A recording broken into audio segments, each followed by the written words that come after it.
This is KTN News.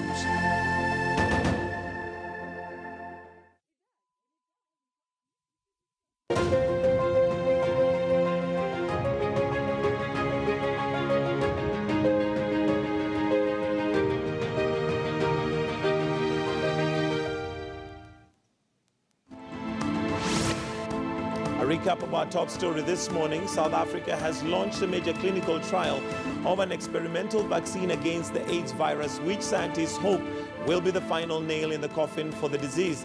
More than 30 years of efforts to develop an effective vaccine for HIV have not borne fruit. But for the first time since the virus was identified in 1983, scientists think they have found a promising candidate.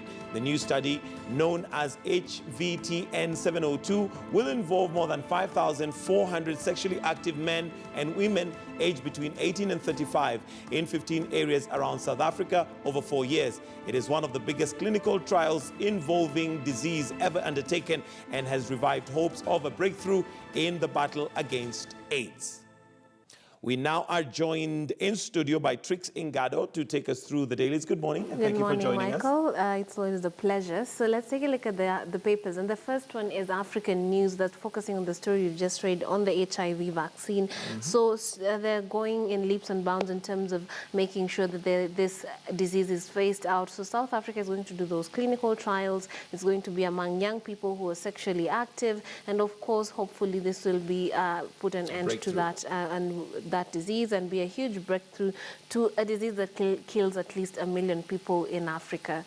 Wow, and that's a huge number. Yes, and of course, this is very relevant right now, today being the 1st of December, exactly. World AIDS Day. World AIDS Day. So I think that's a really huge improvement on that. Then we're having a story on South Sudan. Al-Bashir is saying that he feels that Donald Trump would be easier to work with in terms while he's in term. So according to this president, relations between Sudan and America are going to improve because he feels Donald Trump has the kind of character that would actually maybe work hand in hand with him, and they probably would agree more according to him. But well, that remains to be seen. South Sudan has had a few problems, but of late it has been actually stable as opposed to its neighbor South Sudan. Which so this is Sudan's Al-Bashir, right? Yes, yes. Convinced Omar that Trump al-Bashir will be much easier to deal with. Yeah.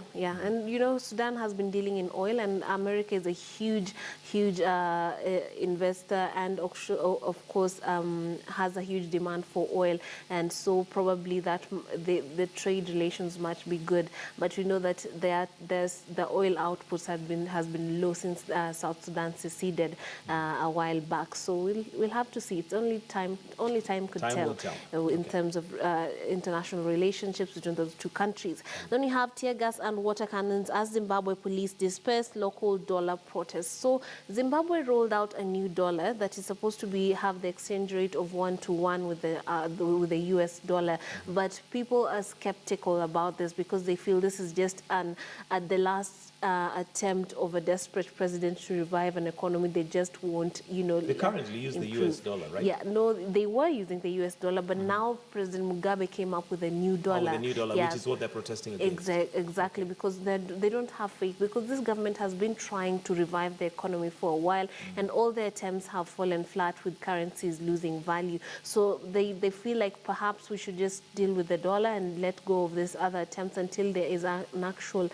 good and new injection into the economy, and rather than just rolling out new currencies that people feel is not a solution, and people feel that they're going to lose their money that has probably accrued value over the past few years. So people are not happy with the Zimbabwean economy, and clearly that's the chaos that's happening there and the protests. Then let's take a look at the next paper, which is The Guardian, and it is focusing on Europe and the EU citizens, people who are citizens of the European Union who are able to move about Britain and other countries. So these people are now running or maybe trying to beat time and make sure that they are now British citizens before Brexit, before Britain leaves the EU, and then they'll be forced to just only deal with the other EU countries, and probably they have have more interest in this in Britain rather than the rest of the EU. But the problem with that is that now it's causing a backlog in terms of the procedures, the citizenship procedures. So a lot of people are rushing to get the residency, British residency, but of course, if the large numbers are causing a backlog. Okay. So that's what's happening on that front. Then we're having a story about Boris Johnson. Ambassador says, Ambassador says he backed free movement in private, so free-movement in the EU region. So it's also tied to the top story right there, because a lot of people feel like they need to go about their businesses as usual between Britain and other areas. Then we have far from clear, rising frustrations across the EU owing to the Brexit. Then we have this story. Let's scroll down and see the headline. Colombia's parliament approves historic peace deal. So Colombia put an end to a long gridlock between rebels and the government that had lasted for over 5 decades. So there were some factions, rebel factions, that were not hadn't signed the deal or not in agreement with the government, but they recently got onto the same page with the government, and now the parliament has agreed to this, which is a really historical moment for this country that has been battling with these forces in the forest and in other parts, and they had guns all over. There has been a disarmament program ongoing. So that's a good thing for Colombia as a country. Then there's that plane crash that happened, was it yesterday or the day before, where 81 people on board? At the beginning of the week, yes. Yes. So yeah. Colombia probes plane crash, and it has been determined that actually the plane ran out of fuel. Really unfortunate. And the details in this story is that the pilot was actually trying to contact their air traffic controller, saying we need vectors to land, we need permission to land, but they were giving priority to yet another aircraft that had mechanical problems. So while this other one was landing, they told them to wait for 7 minutes. Of course, that was not was too long. Minutes, yeah, exactly, because now a whole team has been wiped out, plus other members other people who are on that craft and the crew. So very really horrible. Because one would imagine that I think with the ground staff and what they do, they prepare the plane with enough fuel to get where it's going. So I don't know what would have happened. The problem with that is that they had made plans for a stopover, but they then realized that that area on that fuel station only works during